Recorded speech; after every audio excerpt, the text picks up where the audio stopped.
نحمده ونصلي على رسوله الكريم أما بعد فأعوذ بالله من الشيطان الرجيم بسم الله الرحمن الرحيم قال الله تبارك وتعالى في كلامه المجيد والفرقان الحميد وكذلك جعلناكم أمة وسطا لتكونوا شهداء على الناس ويكون الرسول عليكم شهيدا وما جعلنا القبلة التي كنت عليها إلا لنعلم من يتبع الرسول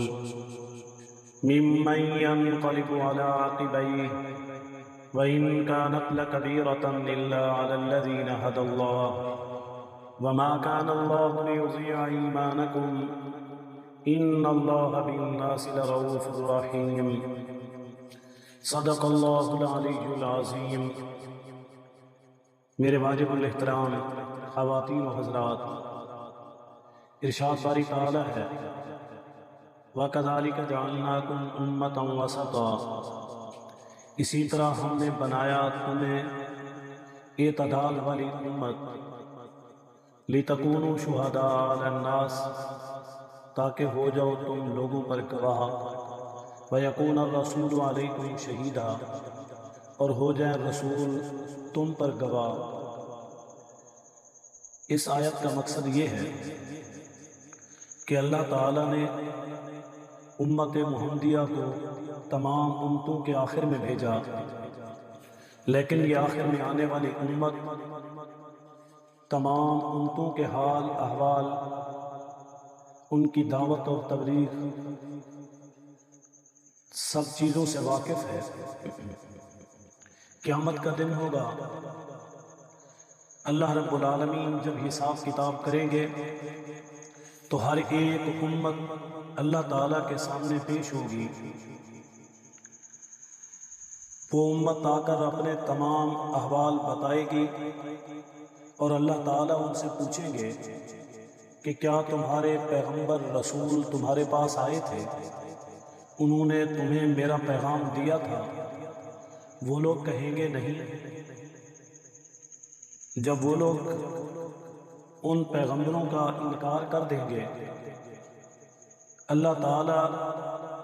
ان پیغمبروں سے پوچھیں گے کہ آپ نے ان لوگوں کو دعوت دی تھی، آپ نے انہیں میرا پیغام دیا تھا؟ وہ کہیں گے جی بالکل دیا تھا۔ اللہ تعالیٰ پوچھیں گے اس پر کوئی گواہ ہے؟ وہ لوگ کہیں گے امت محمدیہ اس بات پر گواہ ہے۔ اللہ تعالیٰ امت محمدیہ کو بلائیں گے، پوچھیں گے، یہ بتائیں گے کہ جی بالکل ان لوگوں کو ان پیغمبروں نے دعوت دی تھی،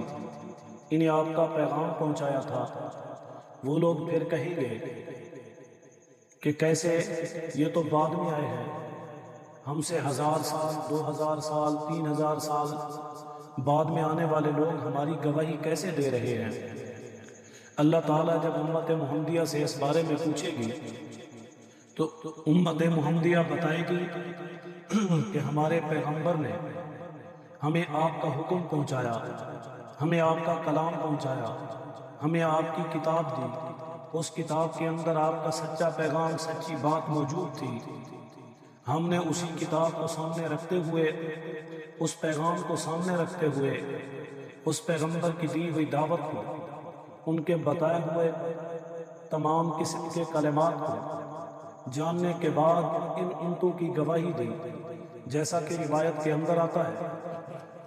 اللہ تعالیٰ نوح علیہ السلام کی قوم کو بلا کر پوچھیں گے، وہ کہیں گے ہمیں تو نوح علیہ السلام نے کوئی دعوت نہیں دی۔ اللہ تعالیٰ نوح علیہ السلام سے پوچھیں گے کہ آپ نے انہیں پیغام دیا تھا؟ نوح علیہ السلام فرمائیں گے جی بالکل۔ تو اللہ تعالیٰ پوچھیں گے آپ کے کوئی گواہ ہیں؟ جی امت محمدیہ میری گواہ ہے۔ امت محمدیہ پیش ہو کر بتائے گی کہ واقعی نوح علیہ السلام نے دن رات صبح شام 950 سال ان کو دعوت اور تبلیغ کا پیغام دیا۔ وہ لوگ اعتراض کریں گے یہ تو ہمارے آنے سے بہت بعد میں آئے، یہ کیسے یہ پیغام دے رہے ہیں؟ تو امت محمدیہ بتائے گی کہ اللہ کے سچے کلام میں، حضور علیہ الصلوۃ والسلام کے سچے فرمان میں یہ سب کچھ ہمیں بتایا گیا اور اسی کو سامنے رکھتے ہوئے ہم نے یہ گواہی دی۔ اللہ تعالیٰ نے اسی گواہی پر اس آیت کو اتارا اور فرمایا وما جعلنا القبلۃ التی کنت علیہا، اور نہیں بنایا ہم نے قبلہ وہ جو تم پر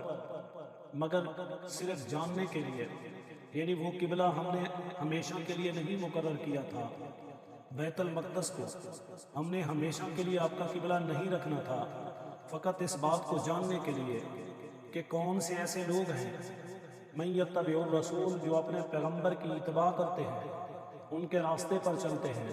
ان کی بات کو مانتے ہیں، اور کون سے ایسے لوگ ہیں جو ایڑیوں کے بل پیچھے ہٹ جاتے ہیں، یعنی وہ شش و پن میں پڑ جاتے ہیں،